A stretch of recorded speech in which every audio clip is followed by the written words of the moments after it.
Hello, hello, hello. Hello. Well, it's good to be back. First of all, I just want to thank Carol Browner, one of my favorite people. We miss her in the White House, but it looks like she's occupied herself. We appreciate all the work that you do, helping to protect our planet and give our children a brighter future. So give Carol a big round of applause.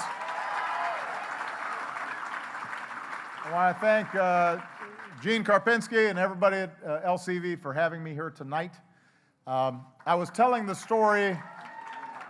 Many people know this. I know you think I'm here just because, like, I care about the environment. No, it's deeper than that. I guess Gene told this story. When I ran for the U.S. Senate, I was decidedly the underdog. Really, nobody knew me. And LCV, because it's a good government type, goes through process, and they had the board interview all the candidates. And and I went in and I did my shtick, and they endorsed me. And I was not at all favored to win, and it was the first and probably only prominent national organization to endorse me in the primary. Everybody endorsed me in the general. But for me at least, it was a testament that this was an organization that cared about ideas, and obviously had a really good eye for talent. So I am here primarily out of loyalty. There's a little payback going on here. But then there is also the whole protecting the planet thing. The work you do to protect our planet and our country and dealing with the rapidly growing threat of climate change is even more urgent and more important than the last time I spoke to you back in 2006 when I was still a senator. Because we know two big things.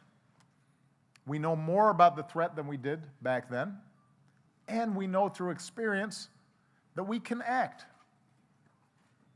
that we don't have to be passive, that we can act in ways that protect our environment and promote economic growth at the same time. We know we can do it. We've shown we can do it. So exactly 1 year ago today, I was at Georgetown University to announce my climate action plan, and I remember this because it was 95 degrees. The staff purposely put the speech outside, and so there are a number of photographs of me wiping my brow, and I don't sweat usually. I was hot. But I started my speech the same way I start all my speeches on climate change, with the facts. Not a lot of spin, just the facts. We know that burning fossil fuels release carbon dioxide. We know that carbon dioxide traps heat. We know that the levels of carbon dioxide are higher than they've been in 800,000 years. We know that the 20 warmest years on record for our planet all happened since 1990. And last month was the warmest May ever recorded. We know that communities across the country are struggling with longer wildfire seasons, more severe droughts, heavier rainfall, more frequent flooding. That's why last month, hundreds of experts declared that climate change is no longer a distant threat, it's moved firmly into the present. Those are the facts. You can ignore the facts, you can't deny the facts. So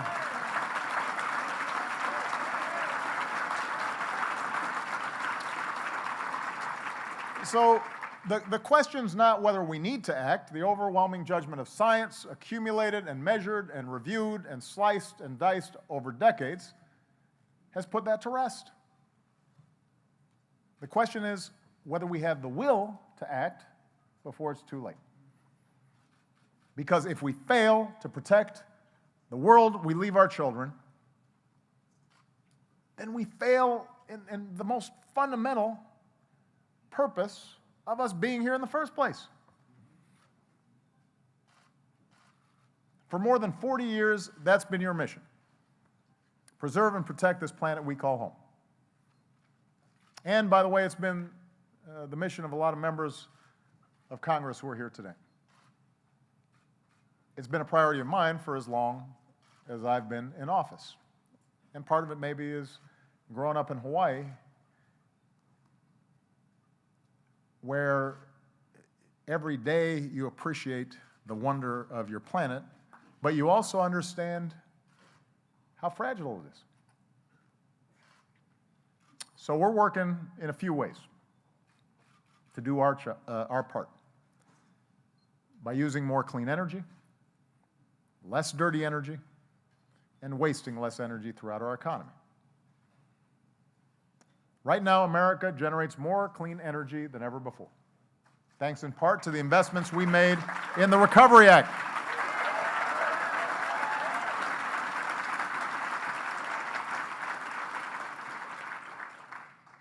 You remember that old Recovery Act? Was the largest investment in green energy and technology in U.S. history. That was just one of its attributes. As a consequence of those investments, the electricity we generate from wind has tripled since 2008.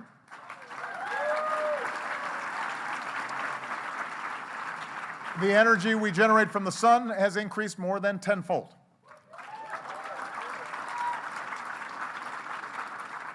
Every 4 minutes, another American home or business goes solar, and last year alone, solar jobs jumped 20%.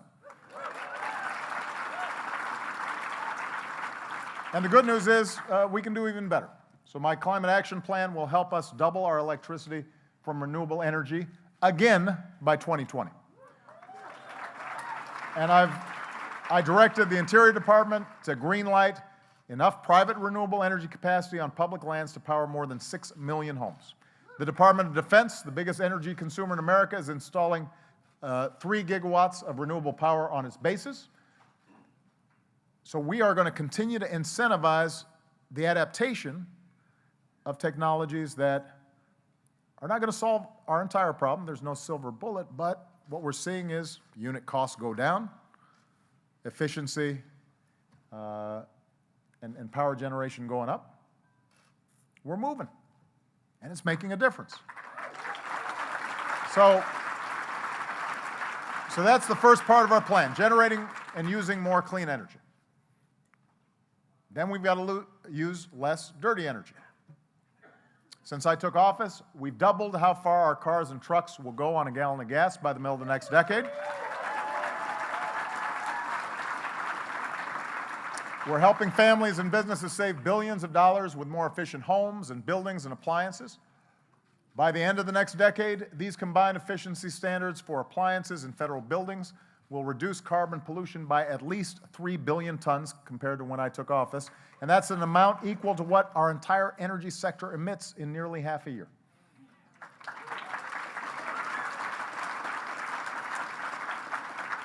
So together we've held our carbon emissions to levels not seen in about 20 years. And since 2006, no country on Earth has reduced its total carbon pollution by as much as the United States of America. And by the way, the private sector knows how important this is.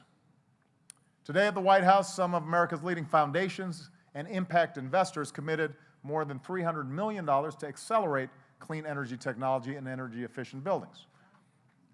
So we're making progress on that front. But everybody here knows, for the sake of our kids, we've got to do more. Today, about 40% of America's carbon pollution comes from our power plants. There are no federal limits to the amount those plants can pump into the air. None. We limit the amount of toxic chemicals, like mercury and sulfur and arsenic in our air and water, but power plants can dump as much carbon pollution into our atmosphere as they want. It's not smart, it's not right, it's not safe, and I determined it needs to stop. And so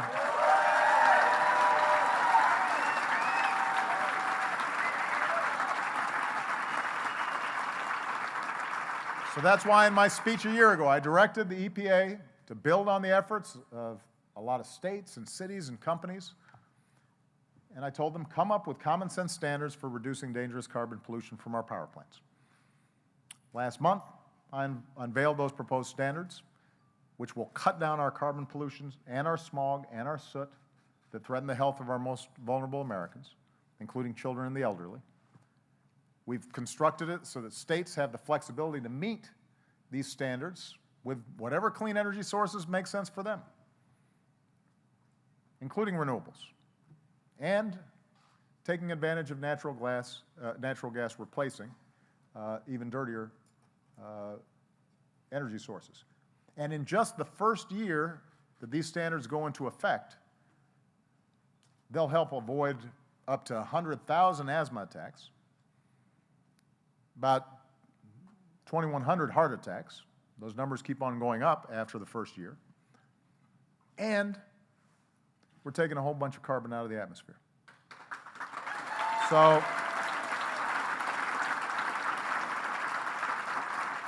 I say all this to say that no matter how big a problem, progress is possible.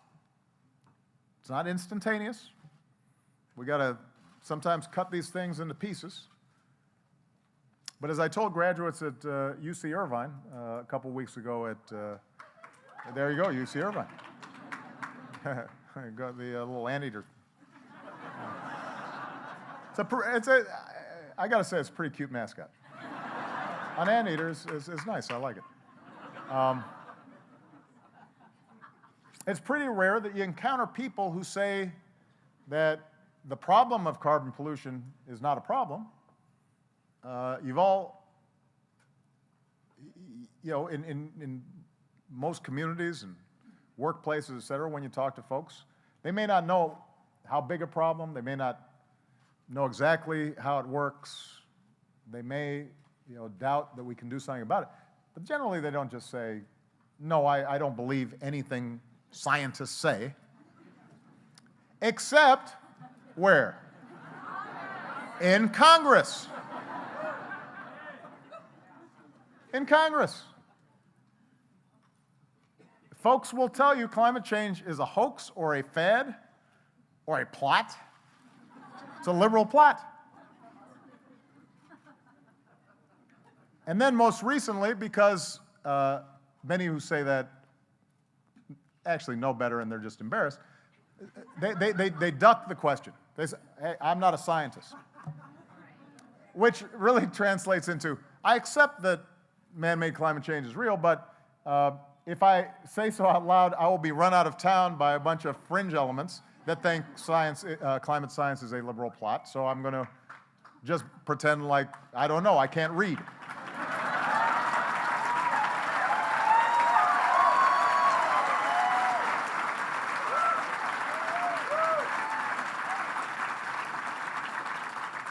I mean, I'm not a scientist either, but I've got this guy, John Holdren, he's a scientist. I've got a bunch of scientists at NASA, and I've got a bunch of scientists at EPA, and I'm not a doctor either, but if a bunch of doctors tell me that tobacco can cause lung cancer, then I'll say, okay. Right? I mean, it's not that hard. Now, the good news is the American people are wiser than this. 7 in 10 Americans say global warming is a serious problem. 7 in 10 say the federal government should limit pollution from our power plants. And of all the issues in a recent poll asking Americans where they think we can make a difference, protecting the environment came out on top. We actually believe we can do this. We can make a difference. And that's, in large part, thanks to you. Many of you have done just terrific work at the grassroots level, educating, mobilizing. That isn't to say, by the way, and I say this sometimes to, environmental groups, it's not to say that it's not easy and that we should not take seriously the very real concerns people have about their current economic state.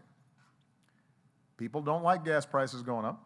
They don't like electricity prices going up.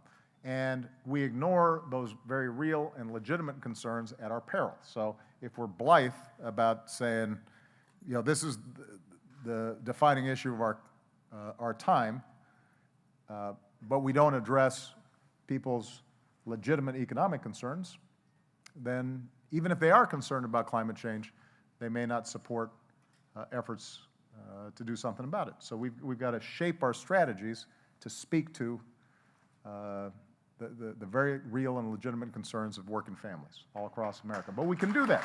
That's the good news. We can do it. And the sooner we do it, the better. Right now, developing countries have some of the fastest rising levels of carbon pollution.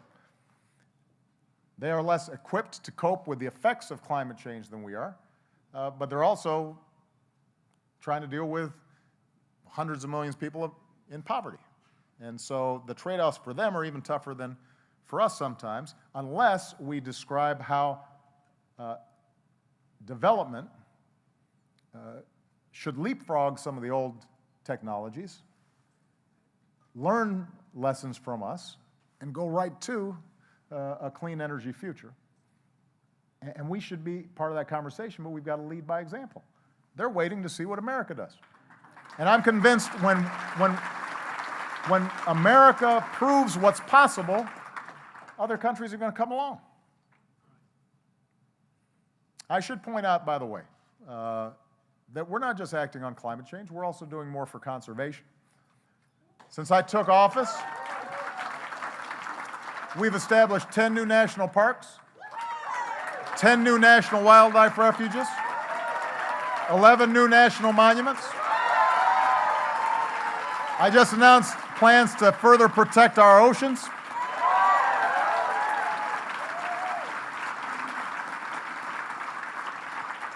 And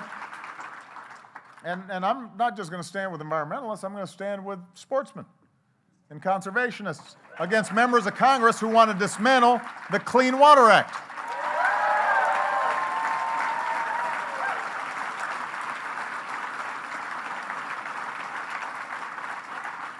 You know, we got to dredge up that old tape of the Cuyahoga River on fire and the Chicago River and just remind people that this thing worked. It was one of the great achievements of modern American politics, was realizing that we didn't have to trade off a healthy environment for our kids and economic growth. Because as Americans, we have an obligation to be good stewards of the gifts that have been given and make sure that they're around for our kids and our grandkids. I don't have to tell you all this. Whether it's shifting to clean energy, preserving our landscapes and natural resources, you understand our mission. You've helped define it. And it's not going to happen overnight. This is a generational project. And sometimes it can be easy to get discouraged and to feel like, oh, we're not setting high enough goals, we're not reaching them quickly enough. I know, I read the science. I'm not a scientist, but I read it. But what I also know is that when you take those first steps, even if they're hard, and even if they're halting sometimes, that you start building momentum. And you start mobilizing larger and larger communities. When it comes to a challenge as far-reaching and important as protecting our planet, every step makes a difference. And one of the great things about it is that this is a generational fight, but the younger generation is more attuned to this than just about anybody. You talk to Malia, you talk to Sasha, you talk to your kids or your grandkids, and this is something they get. They don't need a lot of persuading. They understand how important this is. And that should make us hopeful and optimistic. And I'll close with a story I heard recently that illustrates the point. I called Greg Popovich, coach of the San Antonio Spurs, to congratulate him on winning the NBA championship. And I love Pop. He is not just a great coach, he's a great guy. and I've gotten to know him and really love the guy. And for more than a decade, Coach Pop has hung a sign in the Spurs locker room for all his players to see. And on that sign is a quote from a 19th century reformer, which is not what you'd expect to see in an NBA locker room, but that's the kind of guy Coach Popovich is. And the quote goes something like this. When nothing seems to help, I go look at a stonecutter hammering away at his rock perhaps 100 times without as much as a crack showing in it. Yet at the 101st blow, it will split in two.